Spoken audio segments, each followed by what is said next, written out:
I just want to let you know this is our 500th.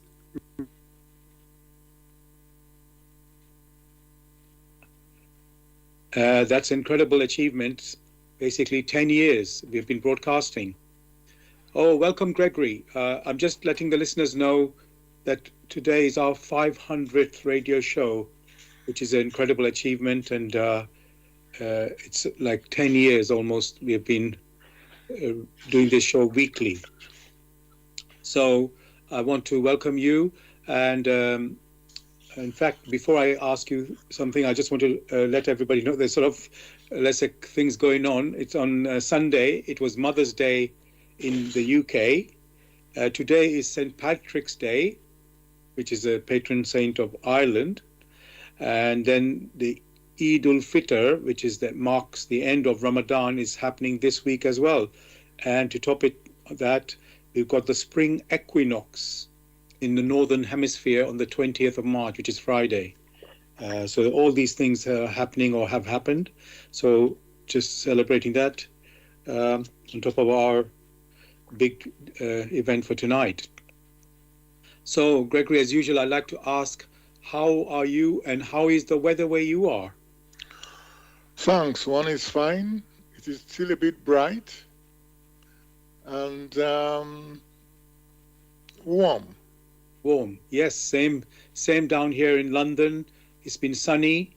It's just this a little bit cloud now, and warm as well. And I believe tomorrow is going to be even warmer, even maybe 20 degrees in the spring weather, which feels almost like a summer, you can say. So welcome, listeners.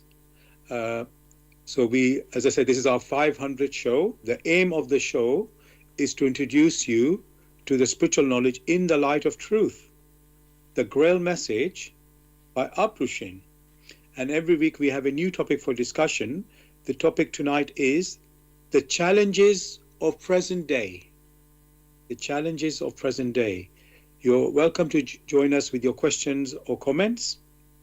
You can contact us on our UK number, which is 079 39 641 958. You can call, text, or use WhatsApp.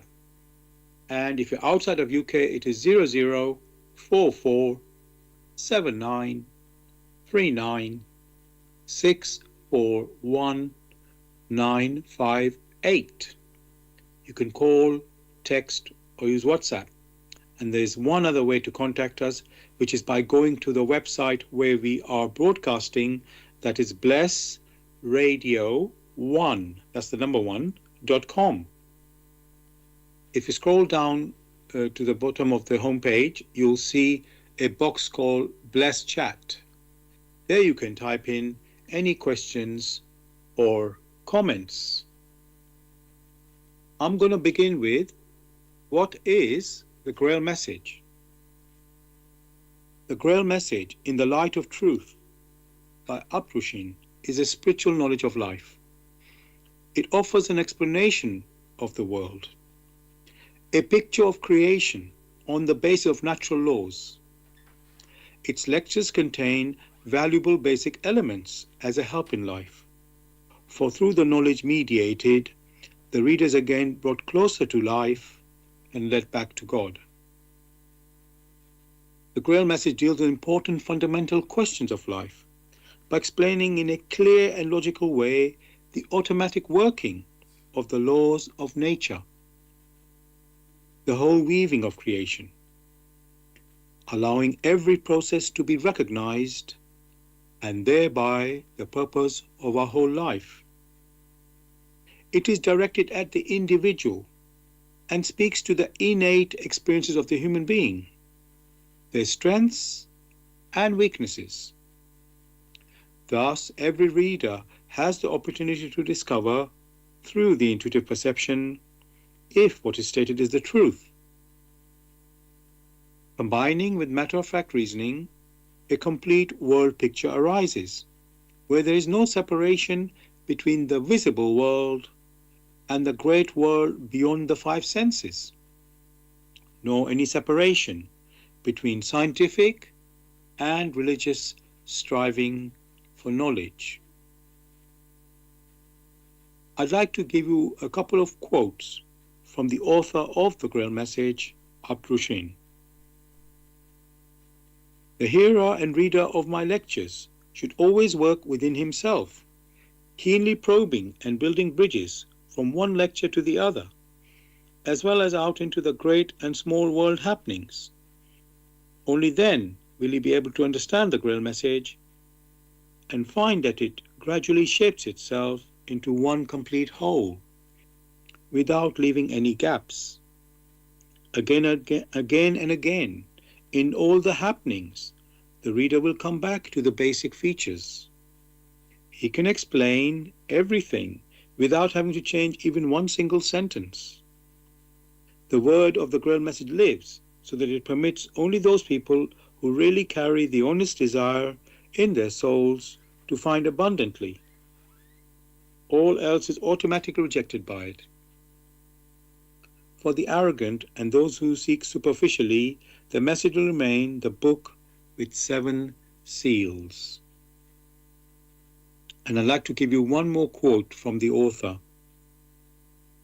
I wish to fill the gaps which have so far always remained unanswered in the souls of men, and which never leave any serious thinker in peace if he earnestly seeks for the truth. So, dear listeners, just to remind you, the topic for our discussion tonight is the challenges of present day. The challenges of present day. If you have any questions or comments, you can contact us on our UK number, which is 079 39 641 958. You can call, text, or use WhatsApp. And if you're outside of UK, it is 0044 79 39 641 958. Again, you can call, text, or use WhatsApp.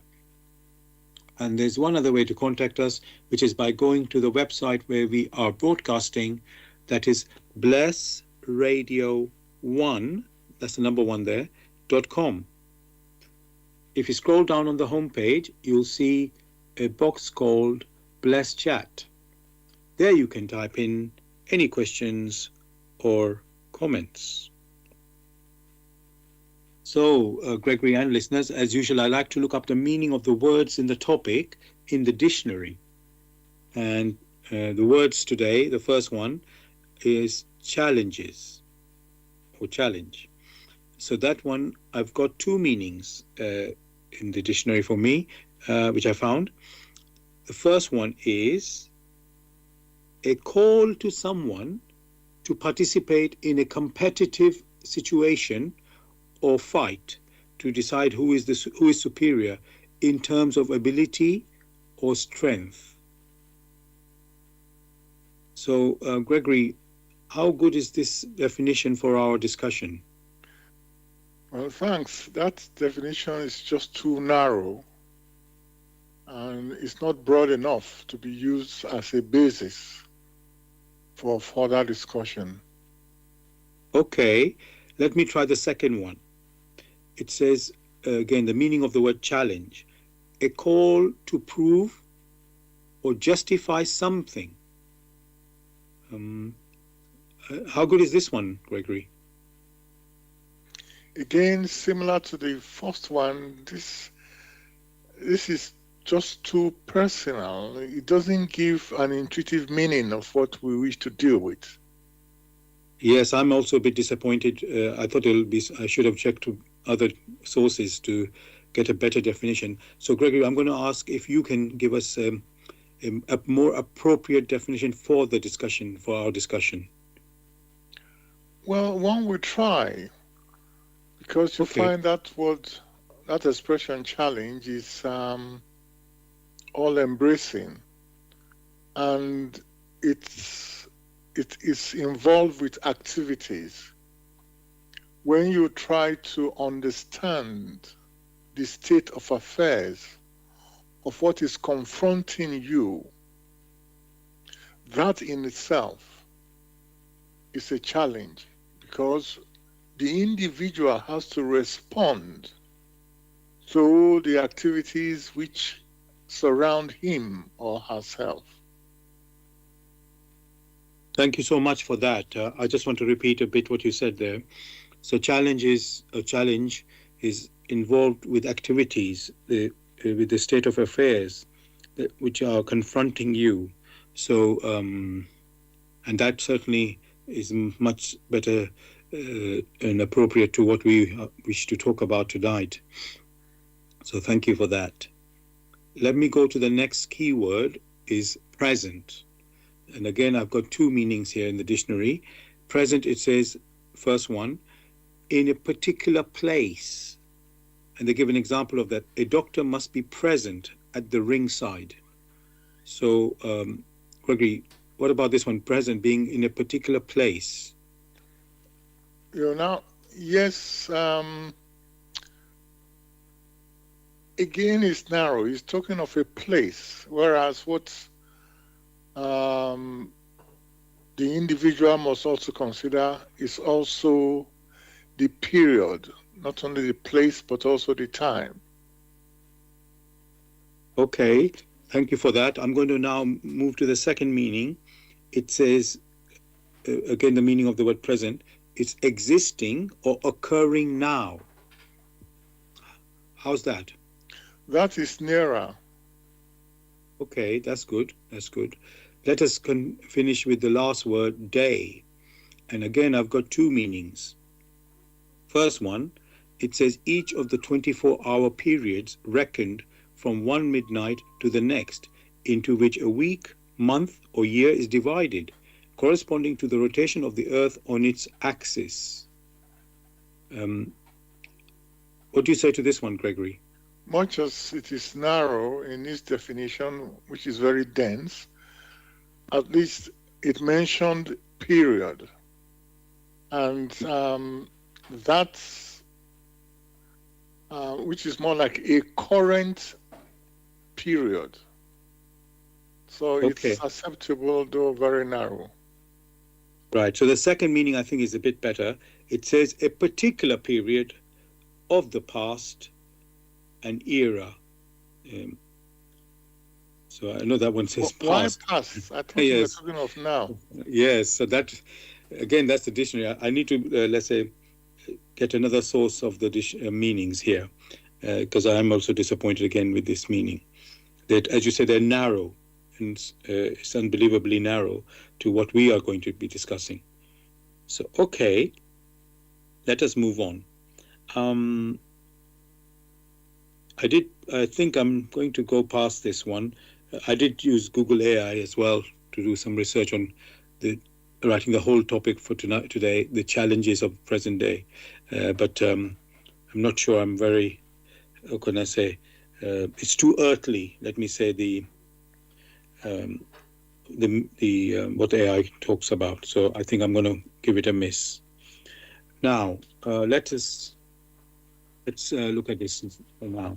So yes, Gregory, I mean, the topic, as we are saying for tonight, is the challenges of the present day. So my first question is, what challenges do we face in the present day?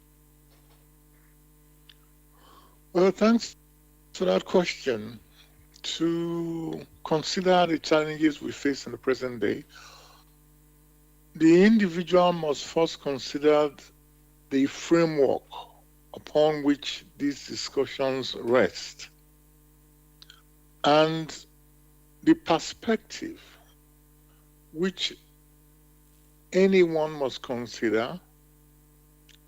First is that of the spiritual. For the spirit comes first. After all, it is the human spirit that has incarnated on earth in flesh and blood that one is able to perceive with earthly instruments.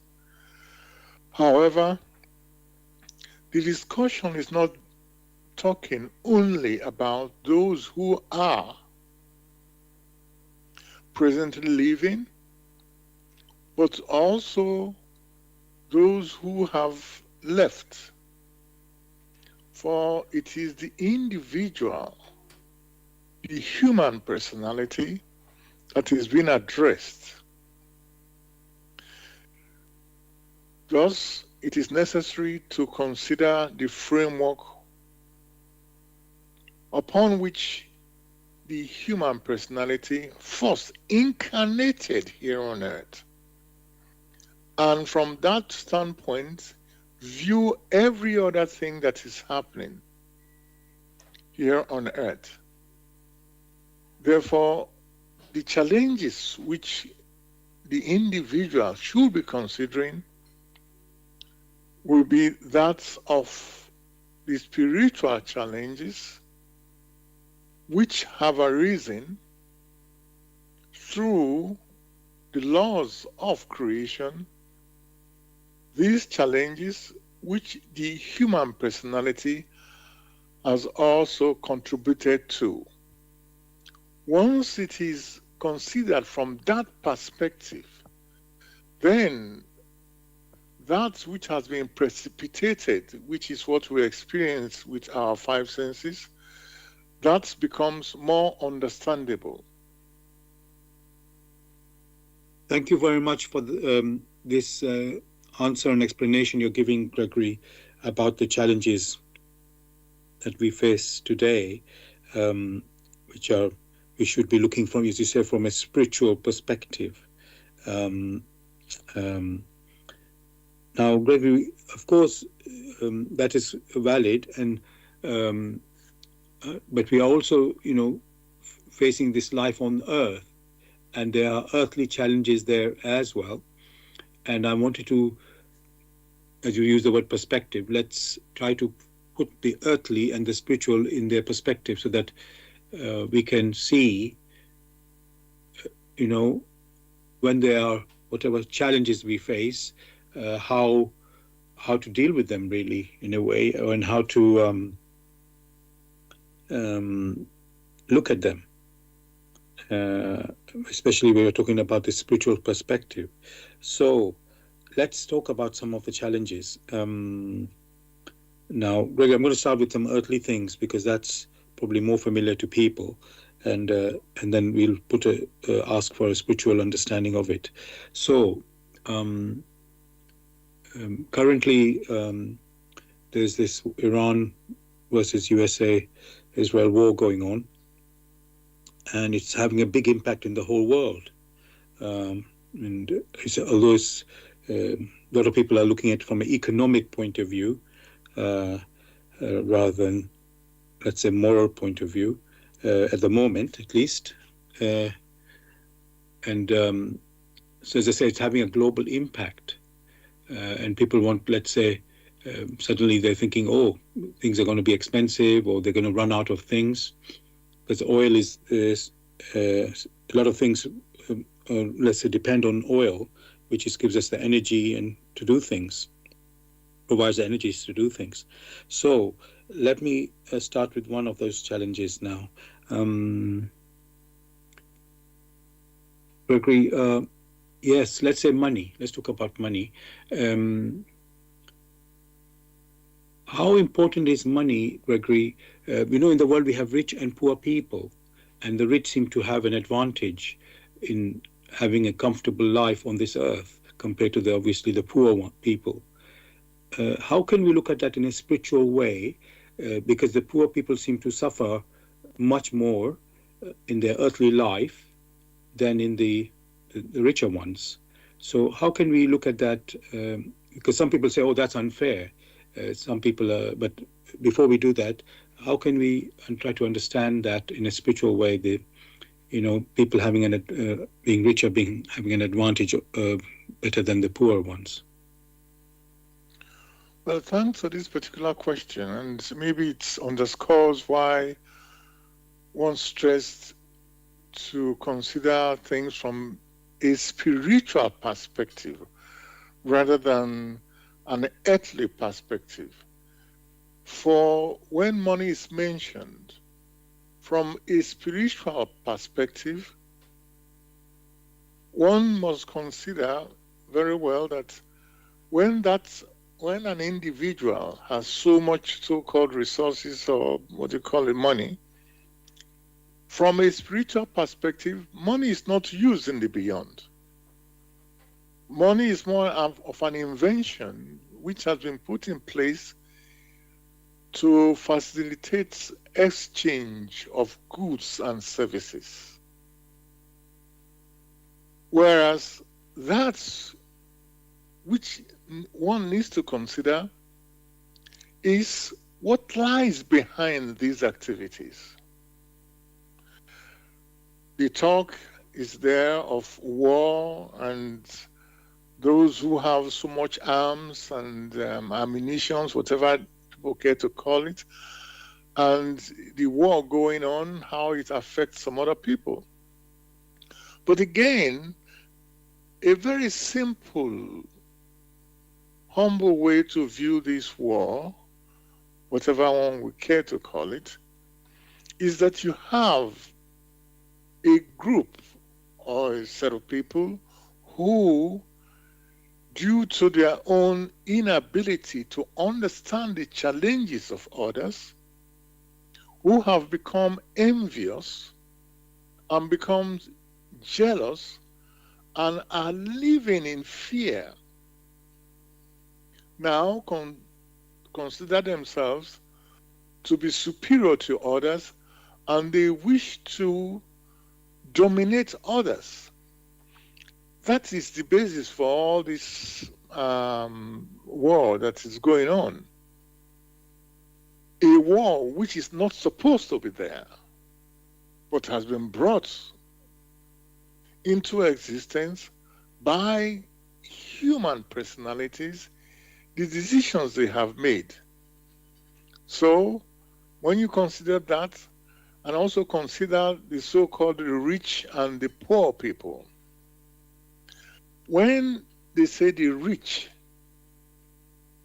is it rich in spirituality, or rich in money, which is an invention which has been put in place? Not rich in character. So these are the things, the perspectives have been mixed up and everything jumbled up. So you now have a scenario where money is the determinant factor here on earth. These people have it, these other people don't have it. Those in quotes who have it, they can print as much as they wish. They are not accountable. That in itself violates the laws of nature, in which there is a just equilibrium.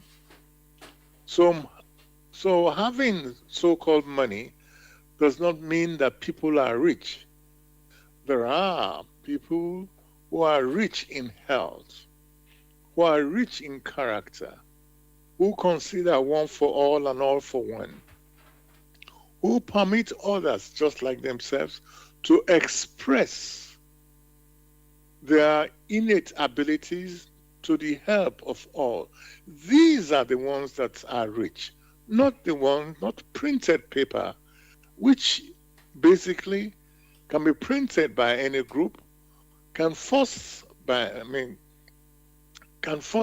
other people, and say, okay, this is what richness is all about. That is very far from it. And very sadly, many a person that are considered to be rich, when examined very carefully, you find deep within their character, there are so many errors. You now have, even within the states, dominating others, enslaving them, even in commerce. One would not say such communities, whether you call them persons or states or countries, whatever one cares to call them, one would not say they are rich. For more or less, they are thieves. So the perspective which really matters is the spiritual perspective, in which fear, jealousy, envy is minimized, permitting others to exist and exchange with others, just as others permit them to exist and support them. That is what real richness is, not the conditions which have led to a quagmire. Thanks a lot, Gregory, for your answer and the picture you're painting for us. What I'm seeing is what you see in the physical, who, in quotes, are rich with, let's say, money, but it doesn't represent rich in character, which is the inner character, you can say, inner spiritual perspective. There's an outer one that we all see, and then there's an inner one. And people maybe they look at the outer one and consider that to be something high, when actually it's the inner one that is higher. And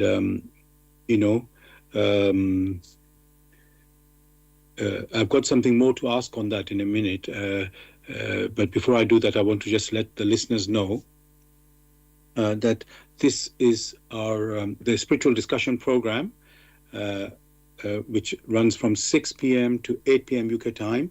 And today we are proud to say this is our 500th show on Bless Radio. And the aim of the show is to introduce you to the spiritual knowledge in the light of truth, the Grail message by Abdrushin. And if you wish to know more about the Grail message or want to get a copy of the Grail message, you can go to this website, which is www.grailmessage.com. I'll spell that. www.grail, Grail, message, MESSAGE.com. And the topic that we're discussing tonight is the challenges of present day. The challenges of present day. If you have any questions or comments, you can contact us on our UK number, which is 079 39 641 958. You can call, text, or use WhatsApp. And if you're outside of UK, it is 0044 79 39 641 958. Again, you can call, text, or use WhatsApp. There's one other way to contact us, which is by going to the website where we are broadcasting, that is blessradio1, that's the number 1.com. If you scroll down on the homepage, you will come across a box called Bless Chat. There you can type in any questions or comments. And the topic that we're discussing tonight is, I think I've said that already, sorry. We are also broadcasting on YouTube. Go to youtube.com and type in the search box Bless Radio 1, that's the number 1 there, space, Grail message, space, the challenges of present day. That is the topic for tonight.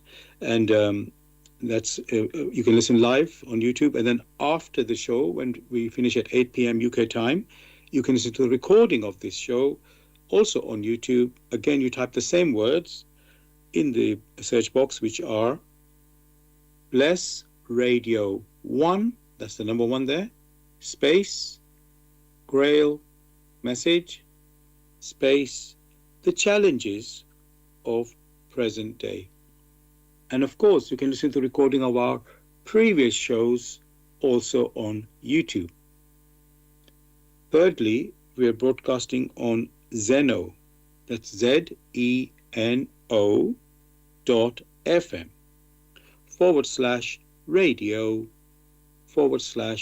/radio/Bless Radio 1. That's the number 1 again. Gregory, we've been talking about the challenges that we face from a spiritual viewpoint, talking about the rich and the poor, and there's the rich and the poor in a financial, earthly way, and there's also rich and poor in the spiritual way. And obviously, our aim is to work in, how can I say, to work towards overcoming the spiritual challenges and, being rich in spirit, you can say, or rather than poor in spirit. So, what I was thinking there, Gregory, can we talk about what it is, what qualities we are supposed to have to become rich in spirit? Yeah.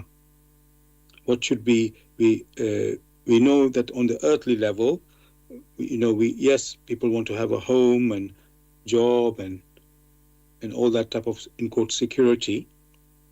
And but what are the real spiritual values that we should be, let's say, becoming rich in? Strictly speaking, this has been discussed again and again, mentioned in every discussion which we have on Tuesdays. The concept of one for all and all for one already points to the right direction that each individual or each community or each nation should take. You find that encapsulates everything, and its implementation is now based on the virtues, be that of productivity, understanding of other people, of patience. All these virtues are encapsulated in this one for all and all for one. For if that were considered as the basis, as the framework of all activities, you will find that from one country there are resources which is necessary for that country, which that country can share with other countries. This can be done in such a way that there's a balance between the giving and the receiving of these earthly goods, such that no country is left behind, but in support for one another, it will be joy and happiness which subsequently accrues along the line. But this has not been fulfilled because of greed, because of envy. So you find that one country or one individual, whatever they care to call themselves, they wish to take from another without giving anything in balance. And this has happened or continues to happen within nations. In fact, they steal from others. They do not give them the equivalent. They do not help the others to make sure they are supported. So you find that it is this imbalance that precipitates the type of war which many now encounter. It is this imbalance which precipitates this disgrunt which manifests again and again. If you had communities, if you had nations in which there is that giving and receiving and is balanced, then there will be no need for war. There will be no need for any misunderstanding. However, once there is no balance between giving and taking, you'll find some people here and some people there wish to steal. That is the appropriate language. Wish to steal from the others, one way or the other, or to force others to give to them that which they do not give to others. So you find a nation that is not prepared to offer peace to others. That nation wants peace to be offered to it. It happens during the so-called war, during the so-called Second World War, where you had one nation attacking all the nations around it for no reason. There couldn't be any reason. All they wanted was just to subjugate them. As it happened, when the other nations refused and had to fight back, and they were being, the aggressive nation was being pushed back, they themselves were asking for mediation, for support. They were saying, oh, do not violate these rules. Whereas it is they who initiated such catastrophic war. Now they are on the receiving end because it's being dished out to them what they themselves have dished out. So you find that the attitude, what the individual needs to cultivate is that spirit of one for all and all for one. And within a very short time, as long as they are working very diligently, this problem of war can be discussed on a conference without harming any individual. But those who consider themselves mighty or strong, who are so very weak in character, who are so very weak in virtues, are the ones who precipitate these happenings that is referred to as war. Thanks very much, Gregory, for again helping us understand what are the values that we are supposed to strive for. As you say, all for one and one for all. These are the spiritual values. And clearly, in reality, humanity and the countries or states are obviously not doing that. Rather, they're maybe say, like you said, they have greed, their own selfish interests, which at the expense of the others, to dominate or enrich themselves in, of course, financially or in earthly resources, rather than sharing with their fellow human beings. And even when we have different peoples or races, there's some people think they are superior to others for some reason. Oh, yes, we have this, you don't have this. Somehow this is ingrained within these people. And Gregory, this cycle has been repeating itself over and over and over. It doesn't seem we can learn at all from, how many wars there have been and people suffering. But it seems, there's always another opportunity to go again and start suffering again. I don't know if they forget what happened in the past, or they are incapable of learning. Your motto is very simple: all for one, one for all. I think people maybe don't want that. Actually, they say they want peace and joy, but only for themselves, not for others. It seems very selfish.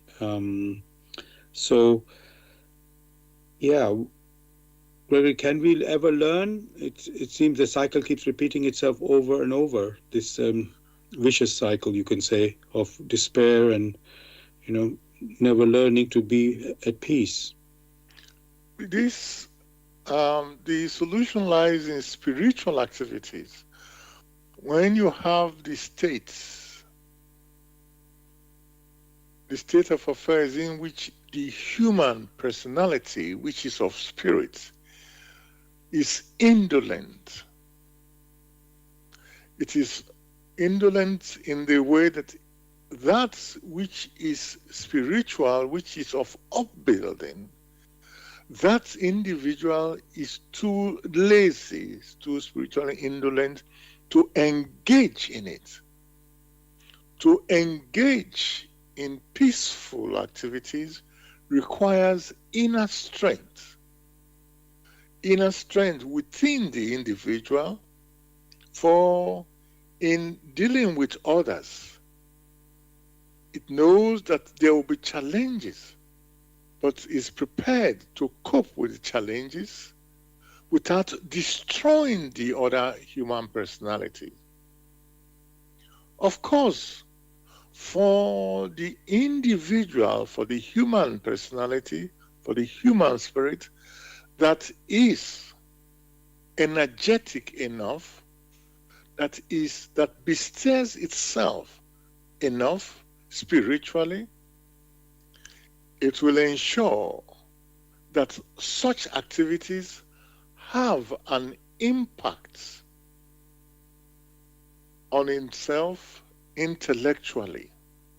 That being the case, it will ensure that in its implementation, in its intellectual implementation, that which has been passed to it from an energetic spirit is able to implement it through calm and sensible discussions with others.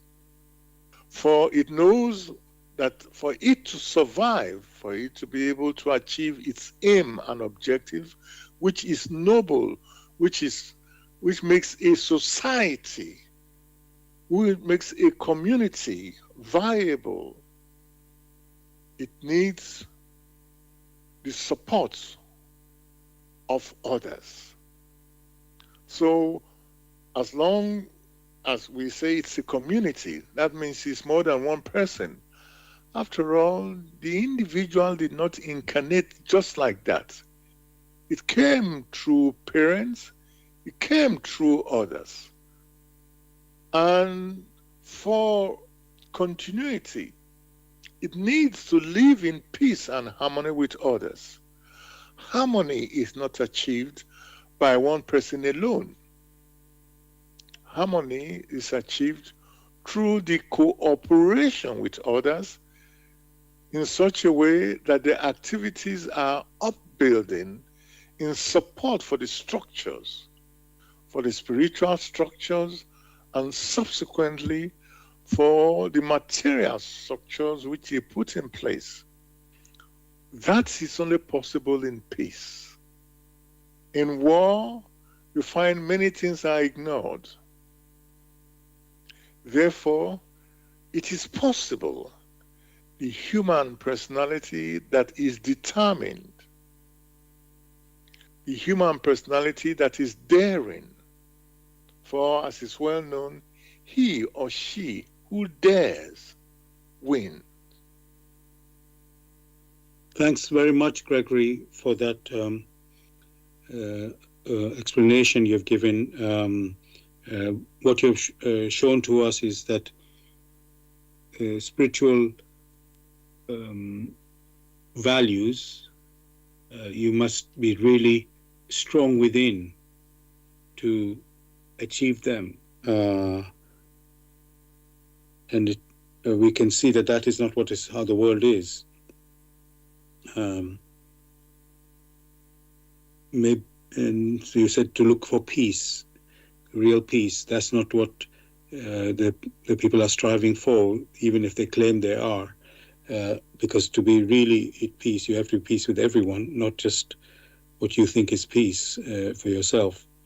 So, there's a lot of, you could say, Gregory, misunderstanding, or maybe they don't want it even. Sometimes you wonder if that's what they really want.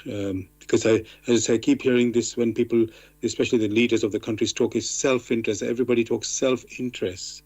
So, Gregory, if everybody has just self-interest for their own self-interest, obviously, how can one be all for one and one for all? It's like a wrong philosophy, isn't it? Self-interest is short-sightedness, whereas that which enables um, which enables a community, which enables a nation, which enables the world. Self-interest is counterproductive. Imagine that in the whole of the world, each individual wishes to consider their personal interests over the whole community, the whole nation, and the whole world. So that individual will have to become the doctor, the engineer, the musician. It doesn't make any sense. That individual did not give birth to himself.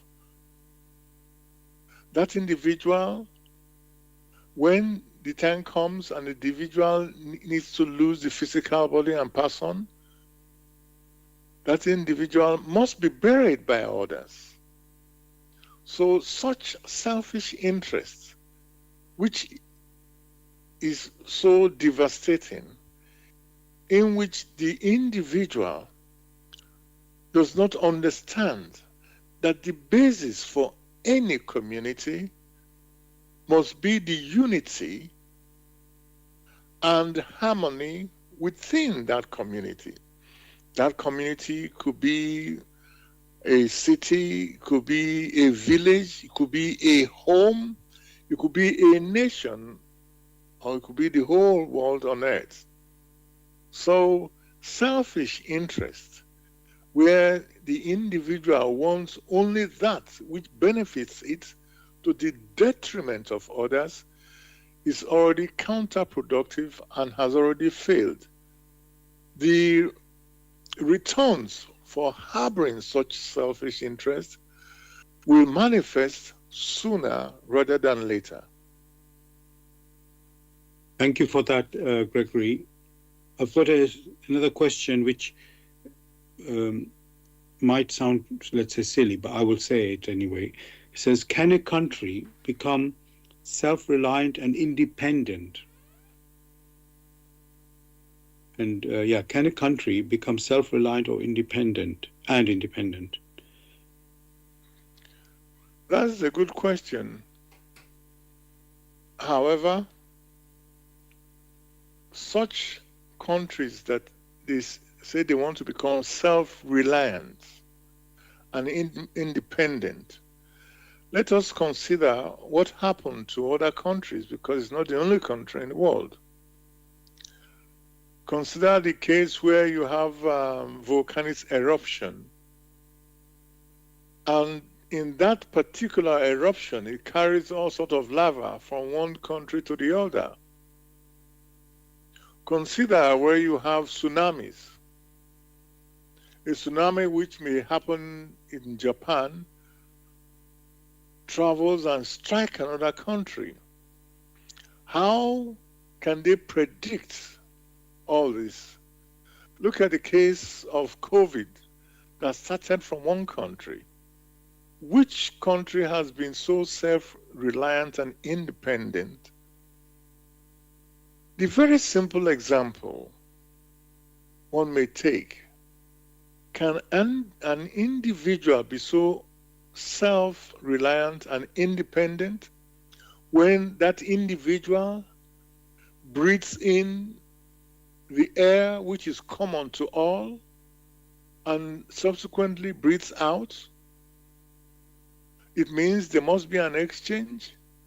Or is that individual going to go into the house and sits everywhere and has enough food that may last maybe 120 years? These are the questions that an individual must ask themselves. That individual did not give birth to himself or herself. All the individual needs to do is to think just a little. And before long, it will come to the realization that it needs to live in harmony with others. Just as the individual cannot stay by itself, so also you have a nation cannot isolate itself. By isolation, it means it cannot seal every other thing and say, okay, seal the sky, seal everywhere, and it's on its own. That is impossible. And no individual should ever consider such a thing. For a healthy life here on earth, there must be one for all and all for one. Until that individual learns that lesson, individually or in groups or in cities or in a nation,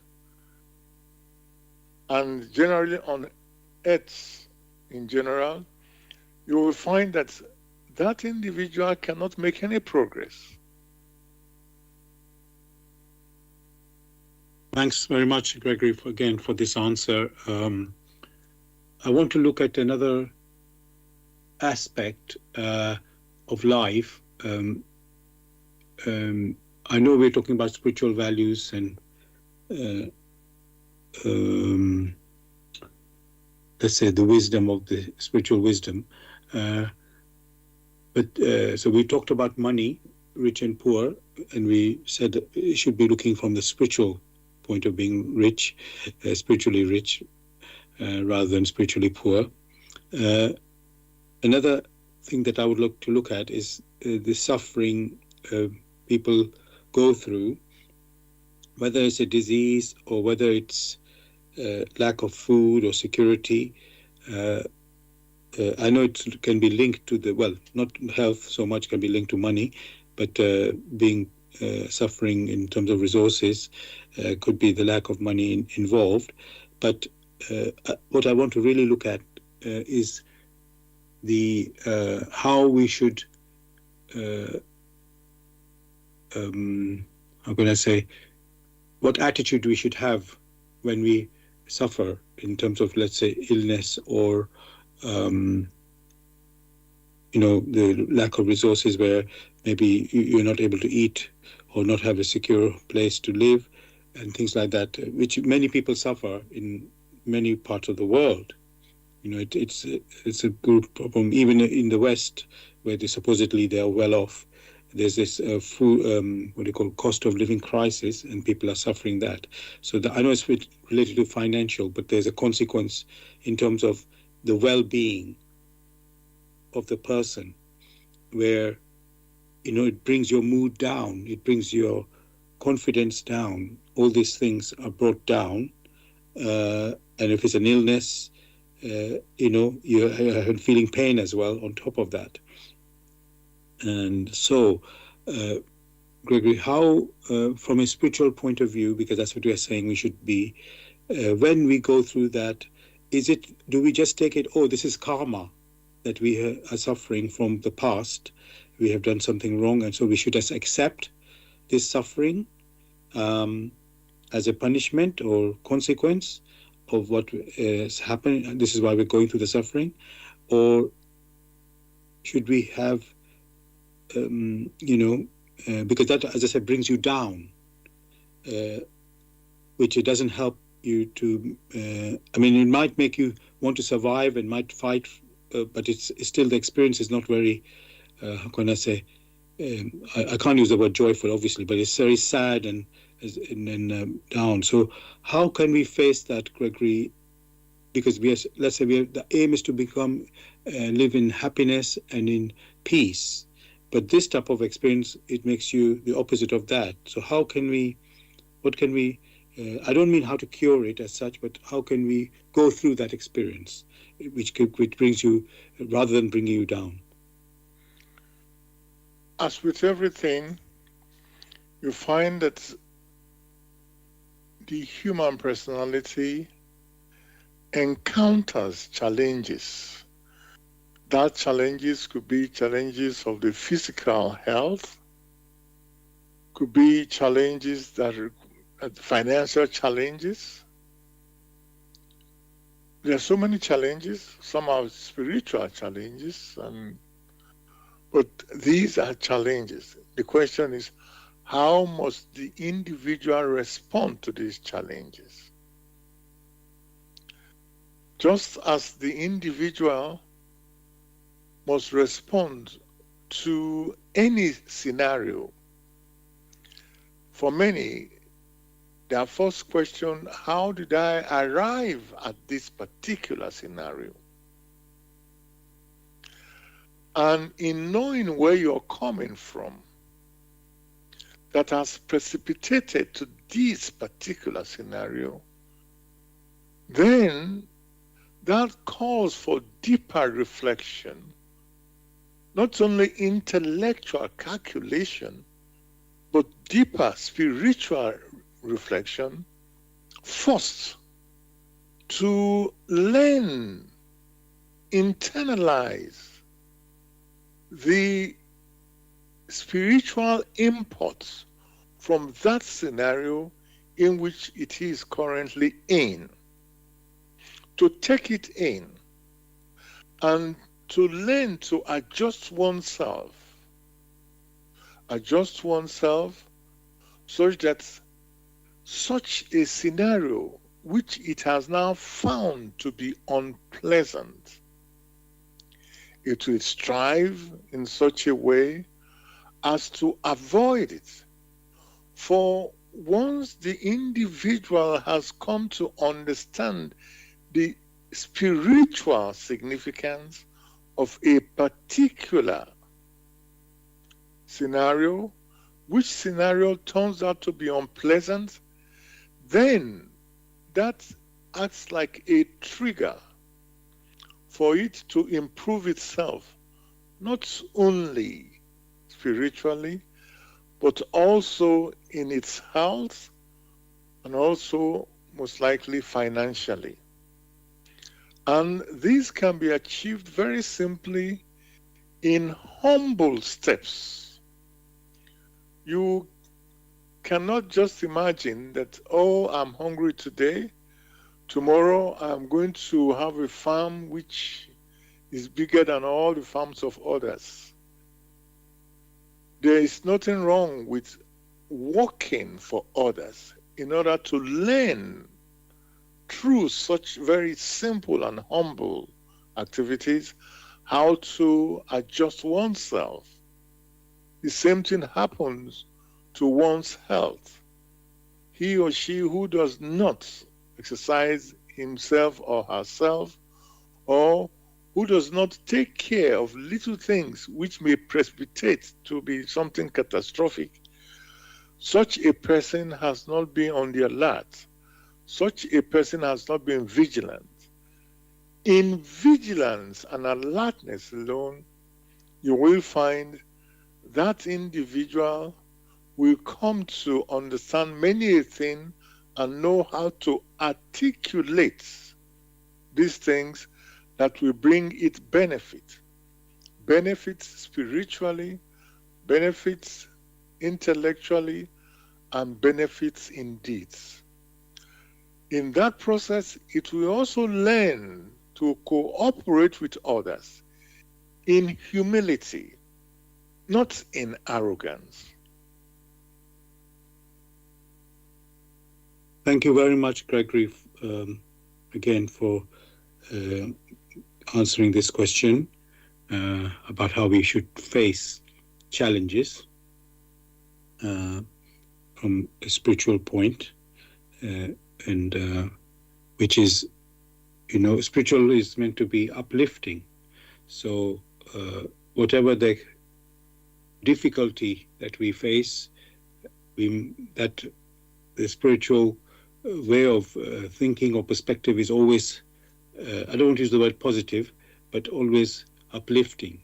So that is, despite the pain or suffering which is really a physical thing at the end of the day, the spiritual one, it should only be joy that should happen, even if we having challenges, because in fact we are told even to thank when we face challenges or difficulties, we should welcome them, because that is an opportunity, not just can be redemption, but also, uh, maybe some greater danger would have come, you know, sometimes because it makes you wake up. You need to do something about it. So it's not just, otherwise you could be lethargic and indolent, as Gregory said, and just carry on. Oh, everything's fine. But no, it's not fine. You're not being alert. You're not being looking after yourself, looking after others in the right way. So there's quite a lot of depth of understanding in these matters, which we don't see. Like you said, Gregory, we should reflect. Why is this happening? Why is it? There's always a reason for why. So thank you for that. Now I want to let the listeners know you're listening to Bless Radio, and this is the Spiritual Discussion Program. In fact, this is our 500th show we are celebrating tonight. And the aim of the show is to introduce you to the spiritual knowledge in the light of truth, the Grail message by Abrushin. If you wish to know more about the Grail message or want to get a copy of the Grail message, you can go to this website, which is www.grailmessage.com. I'll spell that. www.grail, Grail, message, MESSAGE.com.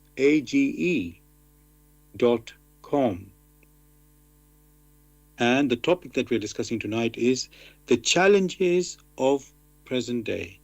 The challenges of present day.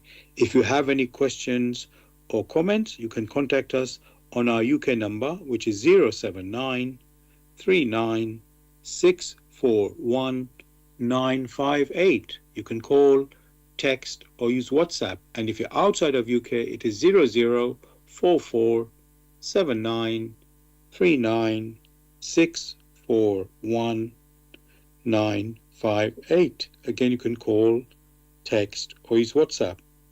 There's one other way to contact us, which is by going to the website where we are broadcasting. That is blessradio1, that's the number 1.com. If you scroll down on the home page, you'll come across a box called Bless Chat. There you can type in any questions or comments. And we are also broadcasting on YouTube. Go to youtube.com and type in the search box Bless Radio 1, that's the number 1 there, space, Grail, message, space, the challenges of present day. That's the topic for tonight. And after the show finishes, you can listen to the recording of this show again on YouTube. And you type the same words in the search box, which are Bless Radio 1, space, Grail message, space, the challenges of the present day. And thirdly, you can listen to us on Zeno. That's ZENO.FM/radio/Bless Radio 1. That's the number 1 there. Now, Gregory, we've talked about self-interest, all for one, one for all, money, suffering. Now I want to move on to something else. Yes, we've been talking about war, but anything in life, we always have, let's say, an opinion, which you can call it personal or subjective. They call it our perception even. Then when we are looking at things outside of the personal, it seems we become more objective. Let's say, for example, when they look at things from science, it becomes a bit objective, looking at something else. However, and there are things that we care about. We again become very looked at it quite in a personal way rather than an objective way. We seem to love our opinions. So I'm wondering, Gregory, uh, well, maybe I should ask this one first. Are what is the way we should look at things in life, even personal matters? Should we look at it in a personal way, or should we look at it like an objective way?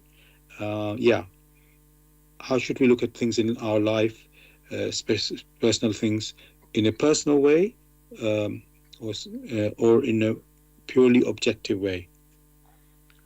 Strictly speaking, every individual must observe events from a neutral standpoint. Only during the observation of from a neutral standpoint is that individual, when these observations have been interpreted aright, in which they are consistent with the laws of motion or the laws of creation. Sometimes many say the laws of nature, in which you find from those laws pointing to one for all and all for one. That means you consider things from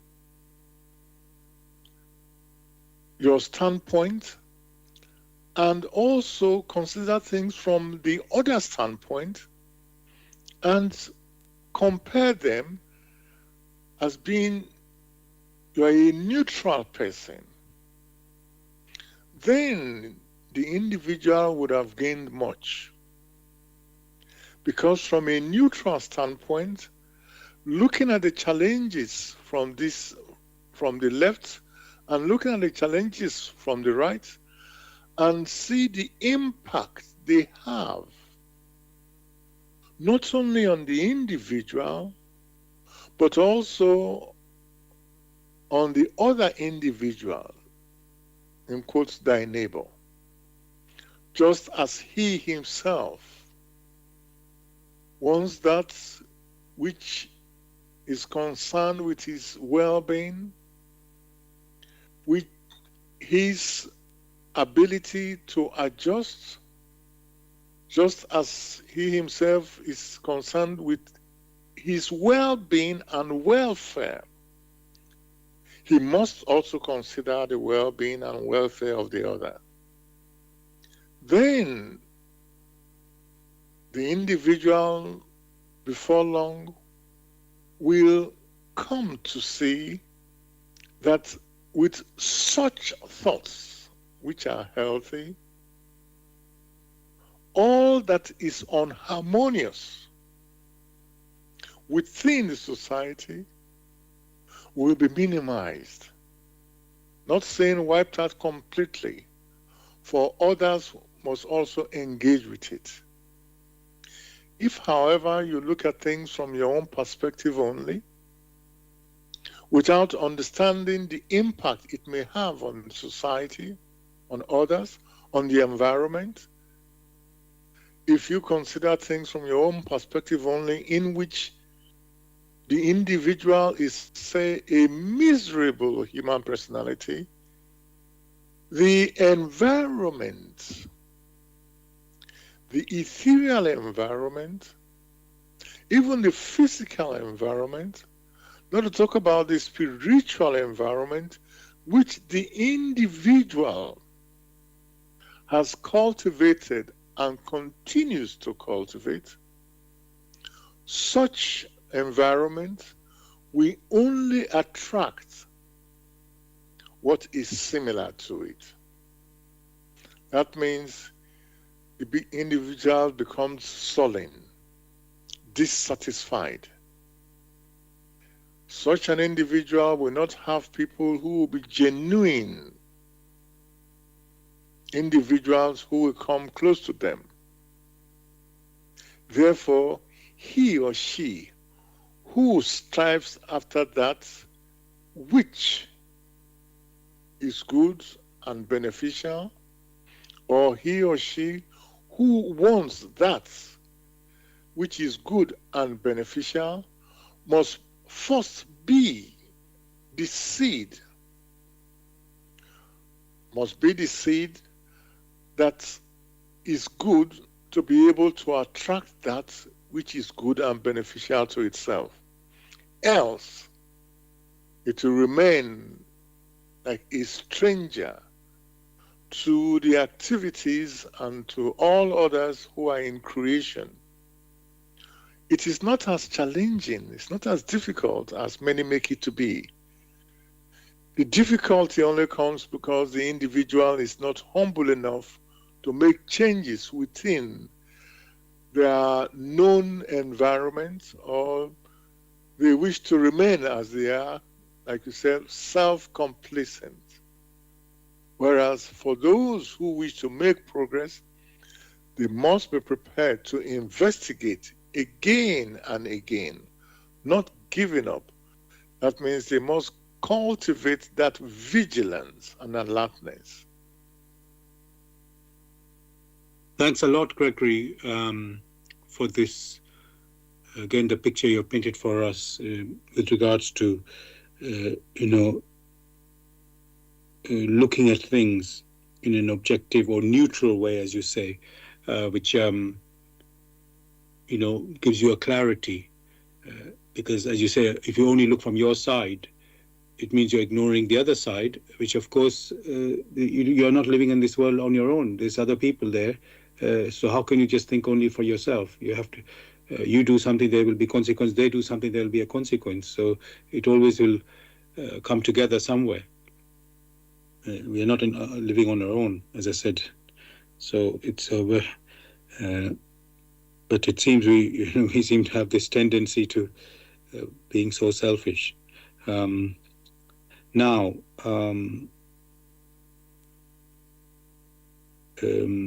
Gregory, I just mentioned we are living with others. We are not on our own.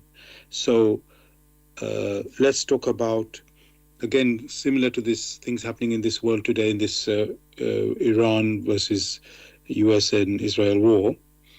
At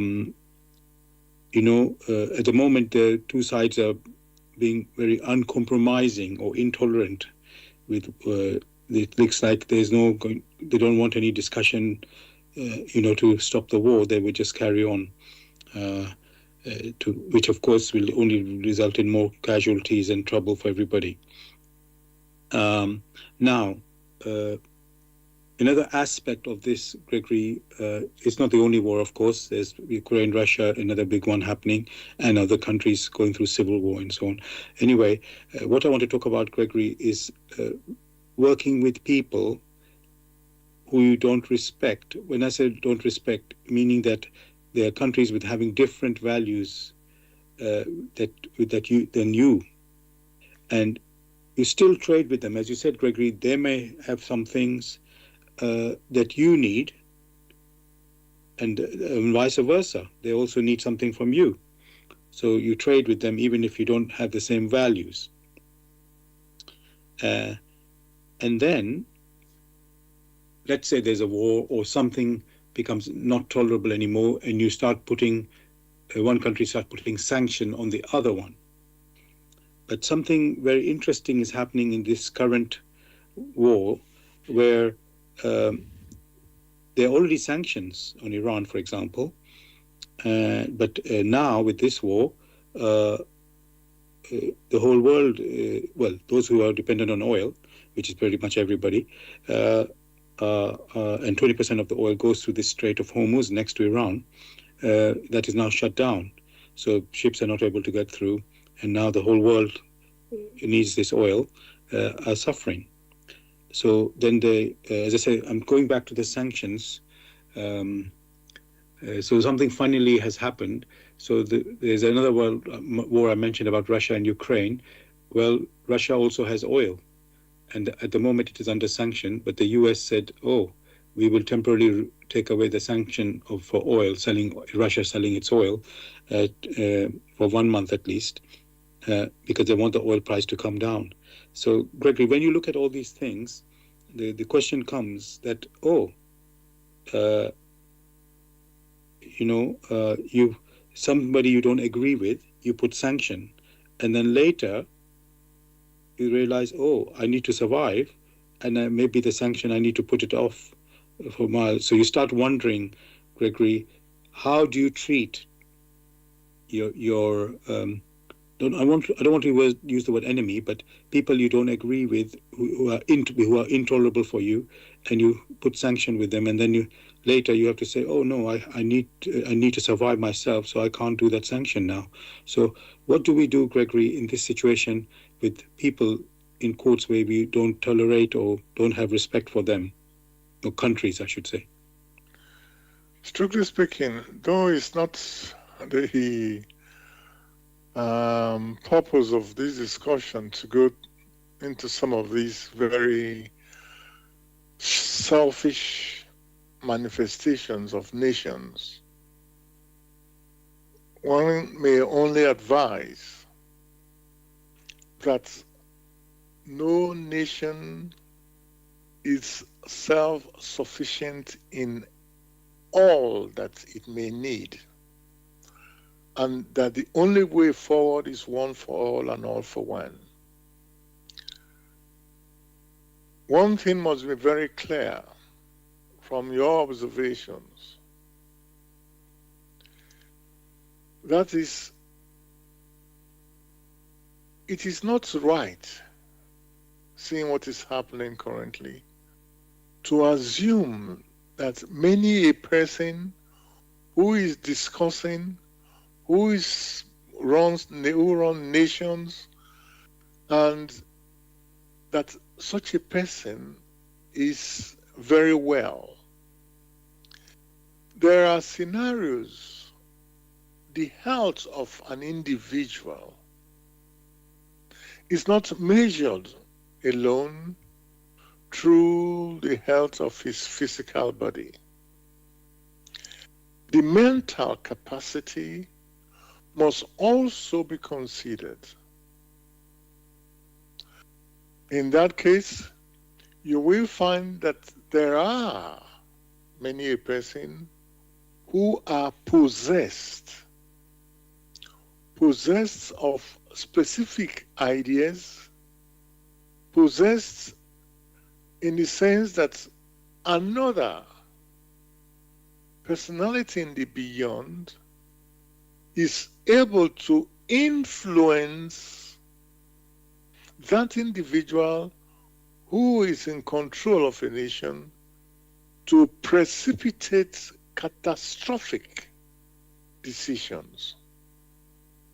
In that case, you find the person at the helm of affairs is imbalanced.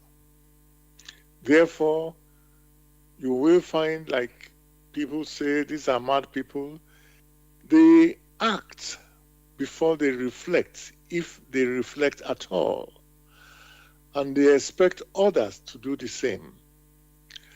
Whereas what is discussed here is that an individual that wishes to progress steadfastly, an individual that needs to continuously build up, not only build up in material things, but also in spiritual things, must understand that just as he himself or herself is striving to build up, so also are others. And the only way forward is mutual respect. So an individual which does not show respect to others, that individual is not respectable. That individual lacks the ability to respect others. Hence the precipitation of such warfare, which is one-sided. The question you may ask, what is the way forward in such? You find such warfare that has been precipitated. Many a time we take quite some time before others see the futility of such stupidity. For anyone who reflects a little, when we say one for all and all for one, we know that in the channel where goods and services are, on this channel that handles goods and services, it passes through certain specific areas. And if you need to consider the support for others, you should make that one very clear. Again and again, the stress has always been put on many who are envious of others, many who are jealous of others, and such envy and jealousy subsequently manifests as fear. In that fear, a person is now subjected to a takeover by other entities in the beyond that wish to precipitate chaos. Hence, you find these behaviors. In that case, people must always be vigilant, must also be on the alert as to detect the nature of many others who run nations, so as to prevent this type of scenario which we have just seen. It is easier to live in peace than to live in war. Thank you very much, Gregory, for this answer. One listener is giving his own, let's say, comment. I'll just share it. He's saying what he's saying applies to both you and me, actually. So he says, I feel that you both ask good questions. Well, I'm the one asking questions. However, you both are like children with your eye half open, not wanting to see the world as it really is. And he says, awake. So let me just repeat that. I feel that both of you ask good questions. However, you are both like children with your eye half open, not wanting to see the world as it really is. Gregory, anything you'd like to respond to that? And I will also respond. Well, it's quite remarkable to say both, consider things both like children. What many do not consider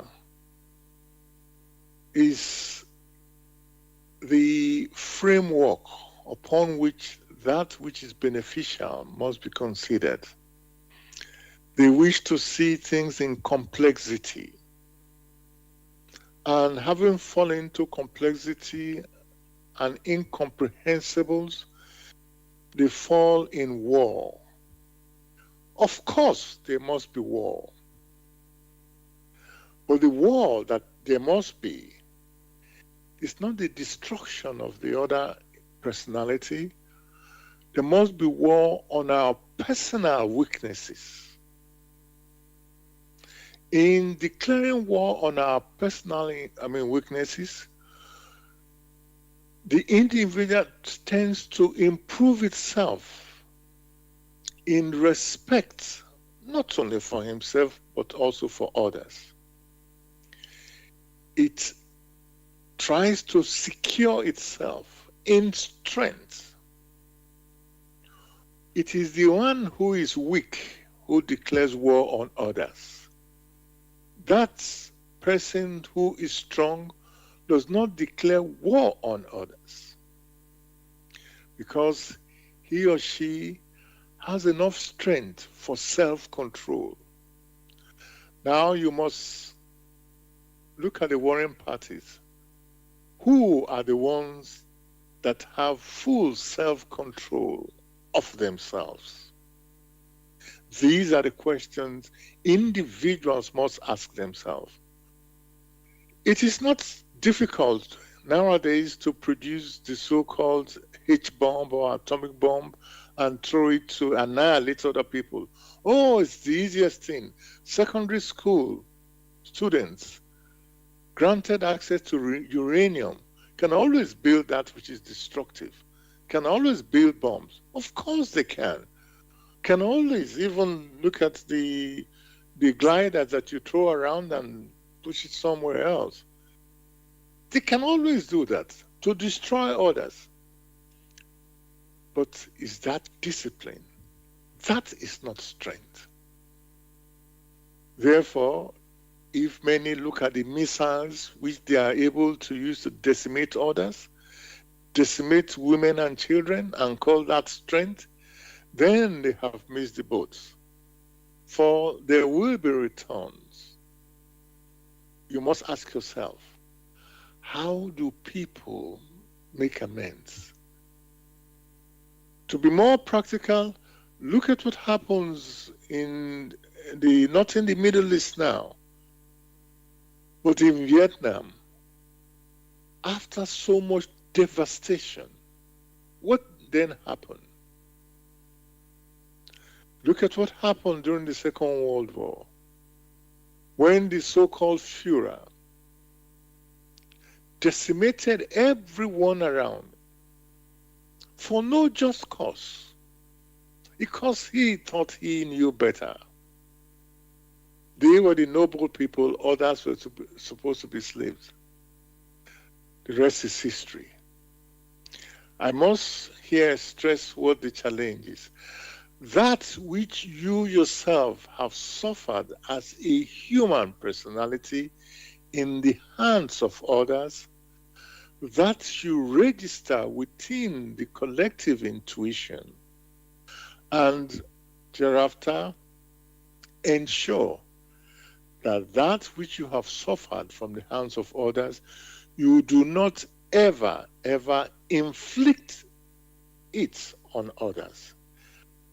In that case, the individual has now cultivated the strength of self-restraint while building up friendship with others, not enmity. Thanks very much, Gregory, for those words. I think I don't need to say any more, really. You've said what needs to be said. So, dear listeners, I want to let you know you're listening to Blessed Radio, and this is the Spiritual Discussion Program. Today is our 500th show. So we're celebrating that. And the aim of the show is to introduce you to the spiritual knowledge in the light of truth, the Grail message by Abrushin. If you wish to know more about the Grail message or want to get a copy of the Grail message for yourself, you can go to this website, which is www.grailmessage.com. I'll spell that, www.grail, Grail, message, MESSAGE.com. And the topic that we're discussing tonight is the challenges of present day. The challenges of present day. If you have any questions or comments, you can contact us on our UK number, which is 079 39 641 958. You can call, text, or use WhatsApp. And if you're outside of UK, it is 0044 79 39 641 958. Again, you can call, text, or use WhatsApp. And there's another way to contact us, which is by going to the website where we are broadcasting, that is blessradio.org. one, that's the number one, .com. If you scroll down on the homepage, you'll come across a box called Bless Chat. There you can type in any questions or comments. Now, oh yes, before yes, there's one couple of more things I need to say. So we are also broadcasting on YouTube. Go to youtube.com and type in the search box, Bless Radio 1, that's the number one, space, Grail message, space, the challenges of present day, which is the topic of tonight's show. And then after the show ends, you can listen to a recording of the show, also on YouTube. Again, go to youtube.com and type in the search box, Bless Radio 1, that's the number one there, space, Grail message, space, the challenges of present day. And then, of course, you can listen to the recording of our previous shows also on YouTube. Thirdly, we are broadcasting on Zeno, that's ZENO .fm /radio / Bless Radio 1. That's the number one there. Now, Gregory, of course, the war, we have been talking a lot already. What I would like to, in a way we've discussed it, but I just want to look at it a little bit more, which are, let's say, I was saying we have values or principles. And then when there are challenges or difficulties, let's say in order to survive, they say you face reality. So sometimes it looks like your principles are no more, how can I say, are valid or cannot be stuck. You can't stick to your principles, and then you wonder, oh, what do you really stand for? Do you believe in your principle, or do you follow your principle, or do you just say, okay, the job is to survive, and now I will do whatever it takes to survive, let's say, because, you can only do work with what you have in your hand, resources that are in your hand. And if you think you're the weak with resources, you start maybe, let's say, going against these principles. So let me try to give a picture of that. So again, it's related to this war, which it's really bringing up some, let's say, interesting, of course people are suffering, but there's some interesting things happening where you thought you knew where you stand, and then you discover, oh, maybe that's not where I want to be. And that's what I'm talking about, following your principle or facing the reality where you think, okay, I can't do it. Now, Gregory, you've already said you can't really be totally self-reliant because you need things and other people have those things. So you obviously need to, since you cannot produce them yourself, you have to go to the other people, whether they're friends or foe. But my question now is about the principles. The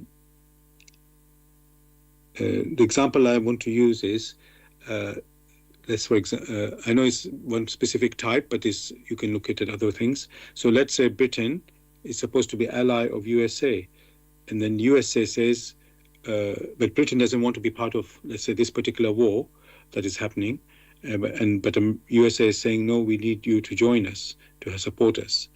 And then you are now caught in a dilemma that, oh, yes, you are the ally, but you don't want to be participating in this war for whatever reason it is. You don't want to be there, but suddenly you're being dragged in.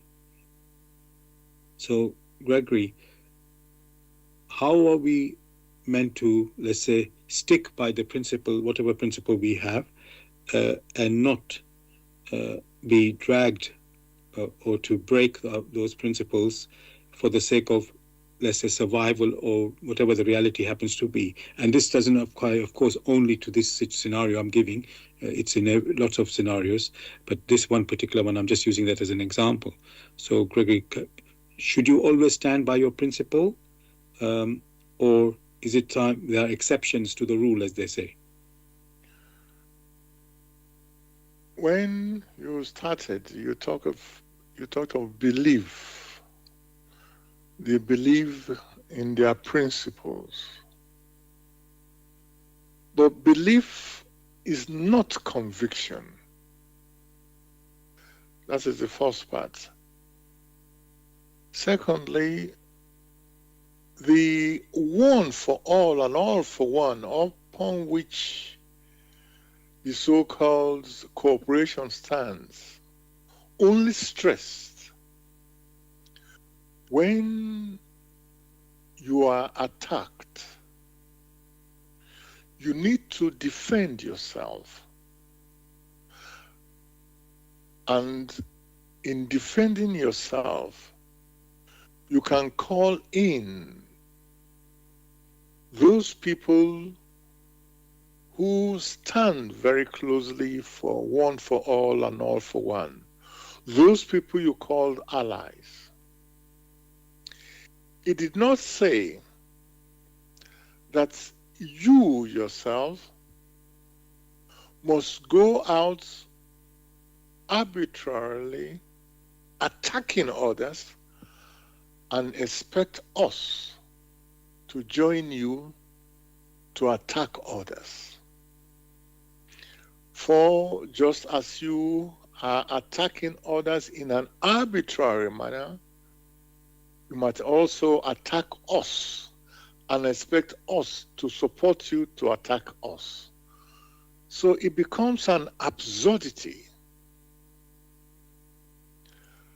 That being the case, you find that allies, or whatever one calls it, if they had been thorough examination, thorough weighing of the different scenarios in which one must support in ensuring that you are preserved, if these scenarios have been considered thoroughly, then you will find that personal conviction will come in, and your so-called allies will not go out in an arbitrary manner attacking others. Not only attacking us, even attacking you personally. Having attacked you personally, they now expect you, who has been attacked one way or the other, to come and support them now that they have challenges which they are unable to solve. A scenario which they themselves precipitated, a scenario which can easily be avoided. So, as with everything, there must be transparency.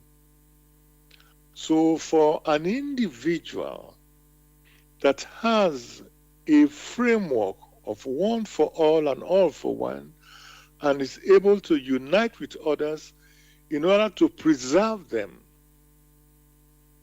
such individual will not ignore that principle and in an arbitrary manner jump in to attack others. So it is the lack of transparency that has precipitated the current scenario.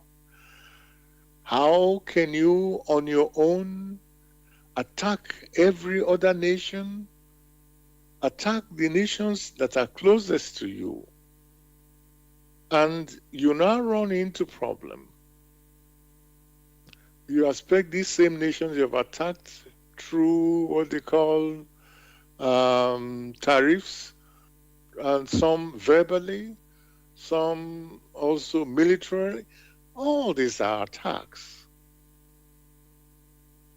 in that scenario, the one doing the attacks does not have any personal conviction, like one has described them.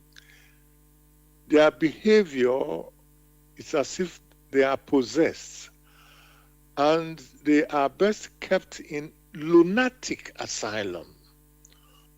They should be kept in lunatic asylum where they will come gradually to reflect if possible. Else, such individuals should be kept away from gross responsibilities in which they are unable to fulfill. Thanks a lot, Gregory, for this answer and the clarity you're giving us. You're telling us there are principle, but people have to know the principle, understand the principle, and if you don't understand it, it doesn't matter you're ally or not an ally, it can't be applied if you're not following the principle. So, and which is all for one and one for all. If it aligns with it, good. If it doesn't align with it, how can you participate or cooperate? You make it difficult for everyone. So thank you for that. Now, Gregory, every fight or war has to end one day. And I know currently that's not looking likely, but then because both sides are very clear and uncompromising, it's like until one side has got the upper hand, then that's when we'll know what the other side will withdraw. So we can't see that happening.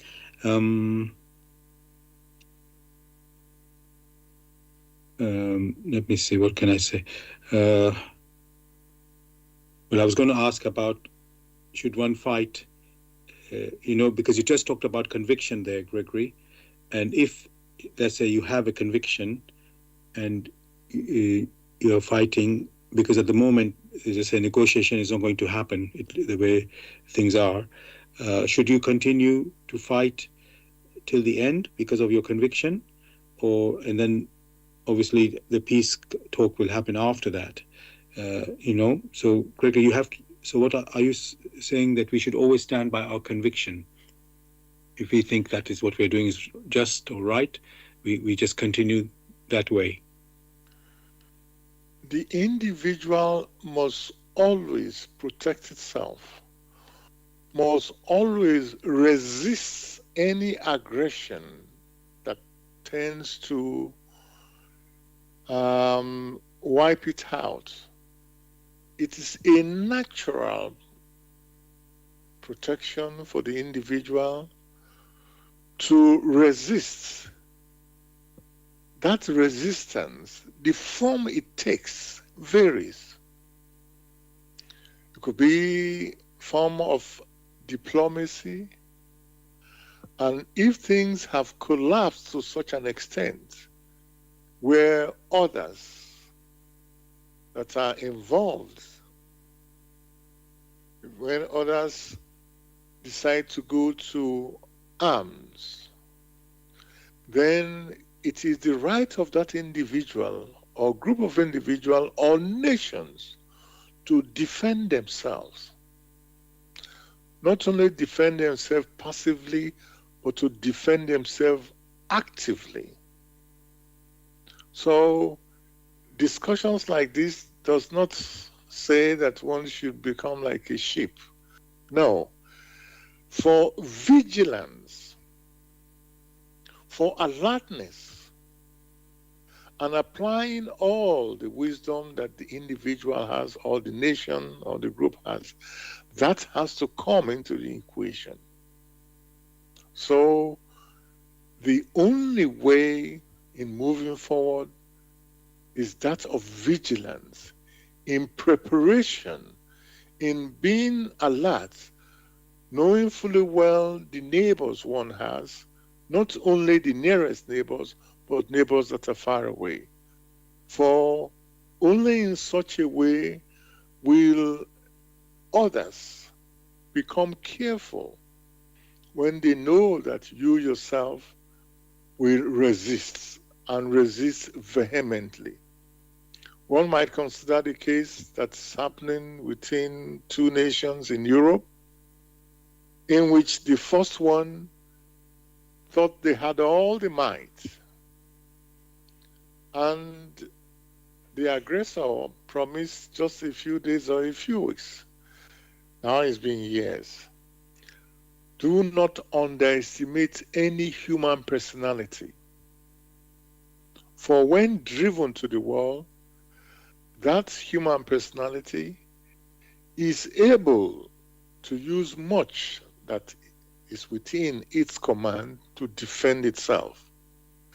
That is the right of every individual.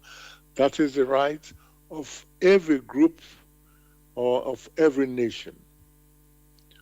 But the wrong perspective will be to underestimate the capabilities of others. The only way to avoid that is to accept unconditionally that it is one for all and all for one. And then before long, many of the individuals who are involved will find that there are characteristics, there are talents which are embedded in some others, which, strictly speaking, they do not have. And the only possibility will be to open up, to be able to enjoy the skills and talents of others, just as others enjoy the skills and talents of himself. So that is the only conviction the individual must have, coupled with the fact that each individual or each group of individual, be it a community or a state, must be vigilant, must ensure strict security for itself. In that way, is able to build up for itself and also be in support of others. Thanks very much, Gregory, for this answer. Now, some people see this war or things leading to this war as some, how can I say, prophecy or special time that, for example, the kingdom of God coming to this earth, or even judgment time, as has been prophesied. And I know people do use slogans in war, and but this one is a bit different, let's say. So is this war like a sign of, like I said, the judgment or kingdom of God coming to this earth now? I know we've had World War I and II before, but somehow this looks quite serious, the one that we're having as well. So is that some sign of something to come? One must understand that reciprocal activities abound every moment. It is how the individual responds to these reciprocal activities that is what makes it different.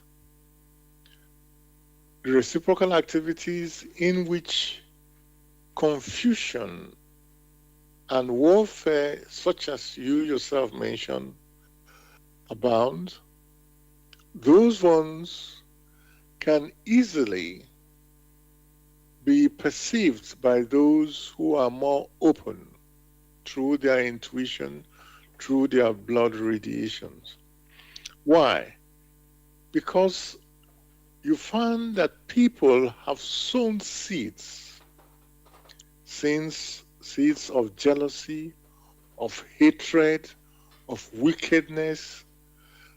There are also seeds which have been sown in deeds, in thoughts, and in one's intuitions. As when the returns will be, that is a different levels of discussions. For these seeds haven't been sown in these three different areas. These seeds need to germinate. In their germination, they, like a seed, will attract resources from within the soil in which it has been planted, it has been sown. This soil could be first in one's thoughts. This soil could also be in one's intuition, in that which is ethereal. That being the case, these seeds, they are agile, and thoughts of war and destructions, these seeds, they do attract themselves in the motion that you have in nature, in creation. However, as time goes on, the possibility is there that they become so dense. These seeds of hatred, these seeds of intolerance, they become so dense that they have to manifest. And many a human personality who is off guard, who does not reflect simply, can be overtaken very quickly, can be influenced very easily, because such personalities are unstable. That was why I want to mention that some people belong to the lunatic asylum. Because of their instability, they now consider the other to be an aggressor in their own thinking, in their own terrible intuitions. In that case, because they consider they are strong, not knowing that they are weak, they decide to strike another. For many a person who has the innate ability to perceive these things way ahead, that personality will say, around so and so time, this is likely to happen. For the precipitations of these seeds which were sown a long time ago will manifest from time to time, so also that which is good. And therefore, many now consider as such that it was prophesied. Of course it was prophesied. People have been involved in all sorts of terrible things. Did they think, or were they thinking that involved in terrible things, thereafter everything vanishes? That is the lack of personal examination. That is the lack of personal weighing in deeds which many have now seen, have now manifested in deeds in the physical. They themselves must also consider their thoughts. Their thoughts are not nothing. Their thoughts are something which are not perceptible to them because they can't hold it with their hands. So also their intuitions. It is the combination of all these things that now has precipitated at a given time. And for those who are able to perceive this, they now say, oh, this is judgment. Of course, it's judgment. Judgment in accordance with reciprocal activity. Judgment in accordance with the attraction of homogeneity. Judgment in accordance with that of spiritual gravitation. That is what the individual must consider, not just take it for granted, but in its personal, continuous weighing and examining, it will now arrive at personal conviction, conviction which comes and also grants the individual security and certainty. Thanks a lot, Gregory, for that picture you've painted for us about how the judgment and kingdom of God will arise through the laws of this creation that we, everything happens through these laws, which you have also declared. Dear listeners, we've come to the end of the show tonight on the topic of let me just repeat, the challenges of the present day. So hope you've enjoyed the discussion. I would like to now end the show by reading from the foreword of the Grail message, which is titled, For Your Guidance. The bandage falls, and belief becomes conviction. Liberation and redemption lie only in conviction. I'm addressing earnest seekers only. They must be able and willing to examine this matter objectively. Religious fanatics and irresponsible enthusiasts may stand aloof, for they are detrimental to the truth. As for the malevolent and prejudiced, they shall find their sentence in the very words. The message will strike only those who still carry within them a spark of truth and the yearning to be true human beings. To all such it will become the shining light and staff. It will lead them unswervingly out of all the chaos of the present-day confusion. The following word does not bring a new religion, but is intended as the torch to help all serious listeners or readers find the right path, which leads them to the longed-for height. Only he who bestirs himself can advance spiritually.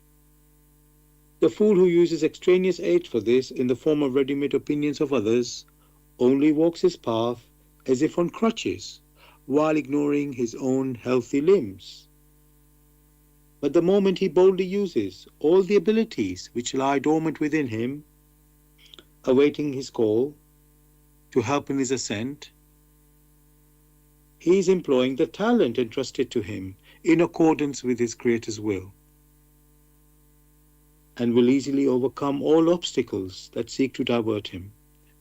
Therefore awake, genuine faith lies only in conviction, and conviction comes solely through an inflexible weighing and examining. See that you're truly alive in the wonderful creation of your God. Uplishing. Dear listeners, if you wish to know more about the Grail message or want to get a copy of the Grail message for yourself, you can go to this website, which is www.grailmessage.com. I'll spell that. www.grail, Grail, message, MESSAGE.com.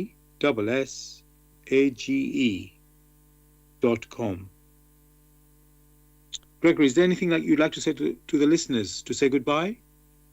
Wishing listeners a very beautiful week ahead. Thanks. Same from me, listeners. Have a beautiful week ahead. We'll be back as usual next Tuesday, 6 p.m. to 8 p.m. UK time with another topic. Take care. Good